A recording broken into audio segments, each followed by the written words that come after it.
Hi and welcome to the KWM Wine Blog. Today we're going to be trying the Sichel Sauternes 2010 vintage. Now I can't show you the label of this one because the label has actually come off in the ice bucket, chilling down, but that is the same wine with the label on it. So the Sichel Sauternes 2010 vintage, it's just a generic Sauterne. It's what's classed as declassified. What does that mean, you ask?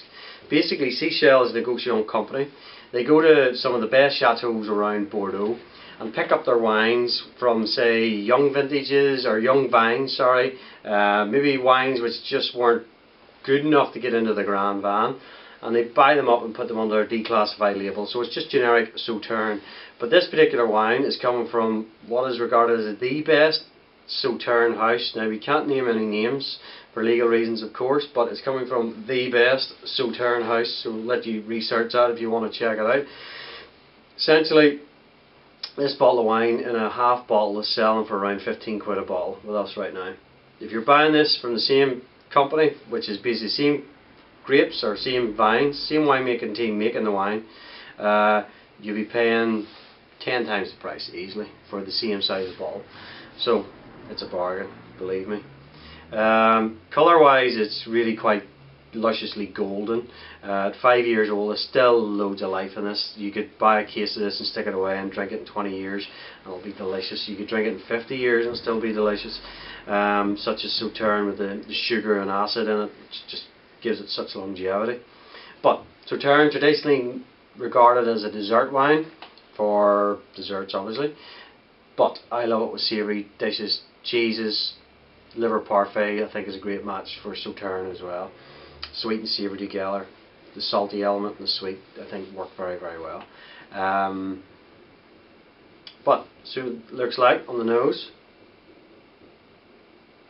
You get that acetone note, which you do get from those sort of botrytis wines a lot sometimes, but it's coming through as a really ripe pineapple. You get like an overripe pineapple just gone past its best and it's really quite pungent. That's what's going on here. Mango notes in there as well.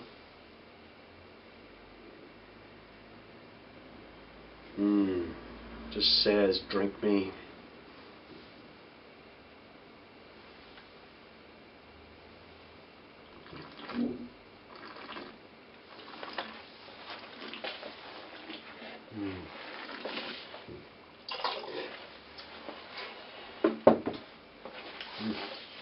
Apricot jam on the palate, apricot marmalade type stuff. It's got all that really initial sweetness that you expect with Sauternes with a high residual sugar, but it's got such high acidity it just cleans it all out and leaves a lovely fresh finish. You get all those sort of marmalade, orange and apricot marmalade flavours coming through. It just lingers and lingers in the palate. It's big and it's textured and it coats your palate, but the acid just cleans it out to leave a lovely fresh finish. It's a style of wine which a lot of people say, oh, I don't like sweet wines because they're too sweet, but the thing with these wines is there's so much acid in them which just cleans your palate out. They're really overlooked a lot of the time, and they deliver lots of pleasure and lots of enjoyment, where people, if they could only give them a chance to try them, they would actually say, actually that's pretty good, I'll enjoy that, I'll drink more of that style of wine, and I wish they did. But we are where we are, and even in Bordeaux struggle to sell some of these wines because of the style of them. It's just educating people and consumers like yourself to use them in the right sort of format. So use them with desserts, yes, but use them with cheese, use them with liver parfaits and things like that. Think outside the box a little bit and you can get a lot of enjoyment out of these wines as well. So this wine, say, drink it beautifully well now, but you can keep it for quite a long time. And it's superb value for money as a declassified Bordeaux Sauternes. 2010 vintage, again, super vintage, will last forever. You have to buy it, try it yourself, and you'll see what I'm talking about. So that's the Sichel Sauternes from the 2010 vintage. Remember, kwmwine.com, the place where taste matters.